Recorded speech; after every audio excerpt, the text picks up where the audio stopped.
constater que les femmes sont faiblement représentées.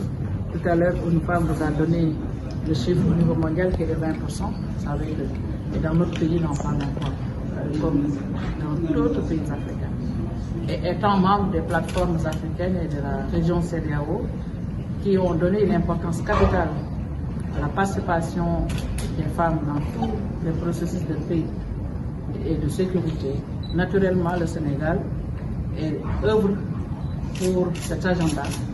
Mais dans le cadre de la célébration de la résolution 1325 qui a 25 ans cette année, nous avons pris l'initiative de faire cette table pour recueillir et discuter avec les participants, que sont les femmes, les jeunes, aussi bien du niveau institutionnel que non étatique, mais aussi les acteurs communautaires, pour dégager ensemble des priorités communes que nous voudrions bien porter au-delà de la célébration de la 1325.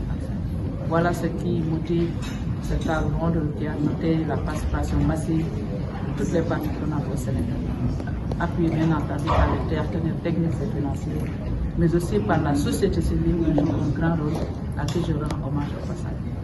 La résolution 1325, on en parle beaucoup, mais on a du mal à la mettre en œuvre. Est-ce que les femmes préconisent? Moi, je pense que ce n'est pas une difficulté de mise en œuvre, c'est peut-être un problème d'appropriation. Le Sénégal, vous avez tout à l'heure entendu les énormes progrès qu'il a enregistrés dans ce domaine, que ce soit la présence des éléments féminins dans les forces de défense et de sécurité, leur responsabilisation. Vous avez vu que les femmes ont été désignées comme commandants de contingent, ça nous rassure, mais nous avons noté l'accroissement de leur présence et vraiment leur évolution positive qui est salutaire.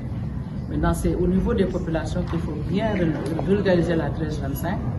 Au-delà de l'action que mène la société civile, le ministère également ne cesse de prendre des initiatives dans ce sens pour faire connaître ça aux acteurs échelonnés qui sont chargés de la mettre en œuvre, parce qu'il arrive même que les gens mettent en œuvre des actions qui s'arrivent avec la 1325 sans s'en rendre compte. Et c'est ça qu'on veut décourager pour que tout le monde comprenne cela. Au niveau communautaire également, le rôle que les femmes et les jeunes, tout comme les leaders influents, comme les religieux, jouent en matière de médiation et de mitigation des conflits et crises communautaires, tout ça c'est dans la 1325. Donc c'est le moment plus que jamais d'accélérer cette vulgarisation, de l'intensifier les actions pour que qu'elles soient mieux connues et que, comme on l'a si bien dit, notre pays est toujours au rendez-vous.